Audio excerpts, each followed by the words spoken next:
History gives us many dramatic moments where an emperor removes a powerful minister. Sometimes the single act brings absolute power back to the throne. Other times, it changes almost nothing. The difference has very little to do with courage and everything to do with institutions. Part 1. 2 Emperors, 1 Action. Let's look at 2 cases from Chinese history. In the 17th century, the Kangxi Emperor removed his regent Ao Bai, a powerful official whose authority existed mainly because the emperor was still a child. More than 1,000 years earlier, another emperor, Yuan Ziyu, personally killed a military strongman named Zhurong, a man who controlled an entire armed network, not just his own position. You don't need to remember these names, just remember what they represented. Same action, completely different outcomes. Part 2. When killing a person works. In the later case, imperial authority had already become centralized. By Kangxi's time, the emperor was no longer just one power among many. He was the system. The regent he removed had no independent institutional base. Once the emperor came of age, the role had no future. Eliminating him didn't disrupt the system, it completed it. Part 3. When killing a person changes nothing. The earlier case was very different.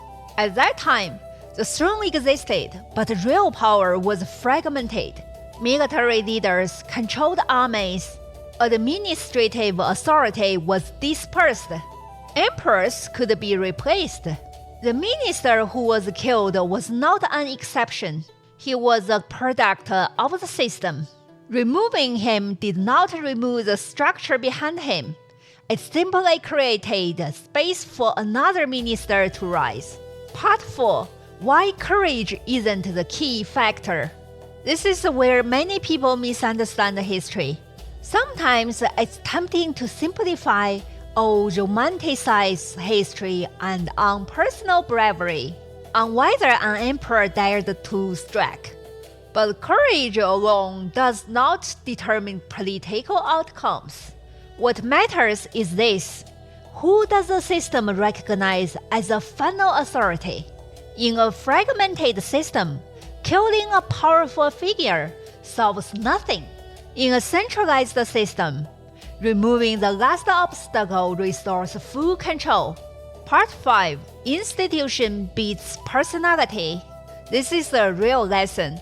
Political power does not just belong to whoever is most dangerous. It belongs to whoever the system is designed to obey. When institutions are weak, individuals dominate. When institutions are strong, individuals are replaceable.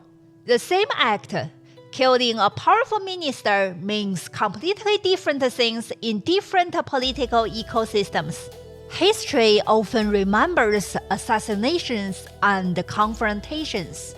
But the real question is never who was brave enough to strike.